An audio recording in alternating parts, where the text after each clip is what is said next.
এই সংবিধানকে মুজিবীয় সংবিধান বলছেন, এবং মুজিবীয় সংবিধান যদি পরিবর্তন না হয় তাহলে এই কাঠামোর মধ্যে যাই করা হবে মুজিবীয়ভাবেই সামনে আসবে। আসলে কি তাই? বিষয়টা কিন্তু আপনি যদি দেখেন, এখানে কিন্তু জটিলতা ভিন্ন খাতে। আমরা আসলে রাষ্ট্রটাকে কোনখানে দেখতে চাই, এই জায়গাটা আমাদের ঠিক করা উচিত রাজনৈতিকভাবে। আমরা কি শুধু নির্বাচন নামের গণতন্ত্রের মধ্যে ঢুকতে চাই, না আসলেই উনি যেটা বলেছেন রাষ্ট্রের মালিক জনগণ, সেটা শুধু কাগজেই আছে, কিতাবে নাই? কিতাবে আছে, এরকমই থাকে মনে হয়, বা আমরা জন্মের পর থেকে এরকমই পেয়েছি, আমরা দেখতে পাচ্ছি এইটাই। কিন্তু জনগণের মালিকানার প্রতিনিধিত্ব কিন্তু কোথাও দেখি নেই। প্রতিনিধি হওয়ার পরে তাদের কাছে জনগণের পৌঁছানো প্রত্যেকটা সরকারের আমলেই দেখেছি যে এটা বিশাল একটা কঠিন ব্যাপার। এইখানে জনগণের, যেমন সংবিধানে একটা জায়গায় আপনি পাবেন যে আপনার মৌলিক অধিকারগুলোর বাস্তবায়ন প্রত্যেকে করতে হবে। আপনি বাংলাদেশের এই থেকে প্রথম থেকে সৃষ্টি থেকে এই পর্যন্ত আপনি একটা সরকার বলেন যে এই জনগণের অন্ন, বস্ত্র, বাসস্থান, শিক্ষা, চিকিৎসা, এই 5টা মৌলিক অধিকার নিয়ে এবং বাস্তবিক অর্থে এই 5টা ফুলফিল করার কেউ চেষ্টা করছে? না। বিকজ পারে না। কেন? তারা ভিন্ন ভিন্ন এজেন্ডা নিয়ে কাজ করে, যে কারণে এই জনগণ শব্দটা চাপা পড়ে। এখন এই জনগণের জায়গাটাকে ঠিক না করতে পারলে এই সরকারও ব্যর্থ হবে, এবং এই জনগণের মালিকানাটার যদি স্থায়িত্ব না দিতে পারে, এস্টাবলিশমেন্ট না দিতে পারে, তাহলে এই সরকারও ব্যর্থ হয়ে আরেকটা বিশাল সংকটের দিকে রাষ্ট্র চলে যাবে। আর পুলিশকে পুনর্গঠন করার আগে পুলিশ যতক্ষণ পর্যন্ত ঠিক মতো না চলবে ততক্ষণ পর্যন্ত কোনো আইন শৃঙ্খলা সঠিক থাকবে না এবং নির্বাচন করা সম্ভব হবে না। কারণ শুধু আর্মি একটি নির্বাচন করার জন্য যথেষ্ট নয়, পুলিশকে লাগবে। তারপর আপনি দেখেন, এখন সংস্কারগুলো সব যদি পার্লামেন্টেই হবে, তাহলে গণভোটের বিধানটা কেন আছে?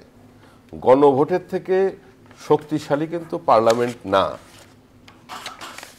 আর এখানে হলো আমাদেরকে কিন্তু ফেসিবাদের বড় বড় প্রতীকী জায়গায় কিন্তু যারা বসে আছে তাদেরকে কিন্তু হটানোর কোনো সুযোগ কিন্তু জনগণ পাচ্ছে না। তারা কারা? রাষ্ট্রপতি আছে একজনকেই ধরেন। তারপর দেশপ্রেমিক অফিসার যারা জয়েন করেছে, যাদেরকে ফেসিবাদ তাড়িয়ে দিয়েছিল, তারা যারা জয়েন করেছে তাদেরকে কিন্তু কাঙ্ক্ষিত প্রমোশনগুলো দিয়ে কাঙ্ক্ষিত পদগুলো কিন্তু দেওয়া হচ্ছে না। তারাও কিন্তু সার্ভ করতে পারতেছে না। তাদের মাথার উপরে বিভিন্নভাবে অন্যেরা বসে আছে, এবং কোনো ফাইলও আপনি সঠিকভাবে দেখবেন নিচে মাঝখানে যারা বসে আছে ফেসিবাদের লোক, তাদের দ্বারা কাজ হচ্ছে না।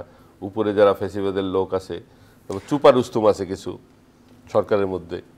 এখন সরকারের মধ্যে আপনার বিষহীন যে সমস্ত সর্প আছে, এদেরকে না তাড়ালে, আর বিষধর সাপ যারা প্রশাসনে বসে আছে তাদেরকে না সরালে, আপনি শুধু নির্বাচন দিয়ে ক্ষমতায় গিয়ে কিছু করার মতো কোনো কিছু পারবেন বলে জাতি বিশ্বাস করে না, আমিও বিশ্বাস করি না।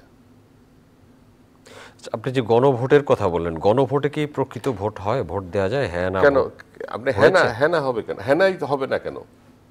গণভোট তো পৃথিবীর মানদণ্ডে, পৃথিবীর রাজনৈতিক এবং আইনি মানদণ্ডে গণভোটের উপরে কোনো ভোট নাই। যে সমস্ত এই বাংলাদেশ সম্বন্ধে আপনারও ধারণা আছে, আমারও ধারণা আছে। বাংলাদেশের যে গণভোট হয়েছে তাকে কি জনগণের প্রকৃত মতামত এসেছে? আগেগুলো তো সবাই যার যার অবস্থান থেকে করেছে, এখনো যারা করবে তাদের অবস্থান থেকেই করবে। এরা তো পার্টিসিপেটরি না আমাদের পলিটিক্সে। সেটা তো এখন বলছেন, কিন্তু এই যারা এই সরকারে আছে তাদের মধ্যে থেকেই কিন্তু দল গঠন করা হয়েছে। হোক, কিন্তু আমি তো সংবিধান সংশোধনের সংস্কারের কথা বলছি। যেন সংবিধানের প্রকৃত সংস্কার না হলে আপনি যদি নির্বাচন দেন, তাহলে আরেকটি ফেসিবাদ তৈরির আশঙ্কা কিন্তু থাকবে। কারণ আমরা আমাদের রাজনৈতিক চরিত্র জানি। জি। তো সেক্ষেত্রে সংবিধানের ব্যাপক সংস্কার না হওয়া পর্যন্ত, প্রতিটা জায়গা বন্ধ না করা পর্যন্ত আপনি যদি কোনো জাতীয় ঐকমত্য কমিশন হয়তো এই জন্যই কাজ করছে কাজ রাজনৈতিক করছে, দলগুলোর কিন্তু সাথে। সেখানে কি আমরা ঐকমত্য হচ্ছি?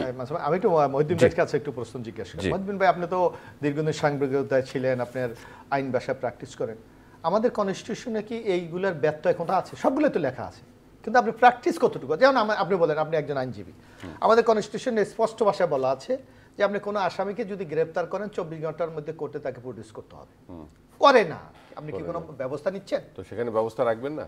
আছে তো ব্যবস্থা, এখনো তো আছে। আছে। তা আপনি কেন অ্যাপ্লাই যারা করেন? করছে না তাদেরকে হটানোর জন্য আপনারা কথা বলতেছেন না কেন? হঠাৎ আছে, এটা তো আইন আছে, এটাকে নতুন আইন করার আপনার কোনো প্রয়োজন নাই। কিন্তু আপনি কি আপনি কিন্তু আইনের কথা বলতেছেন। না না, আমি আইন দিয়ে তো আপনাকে মেকআপ না করতে না, হবে। সংস্কারটা কোনখানে করতে হবে?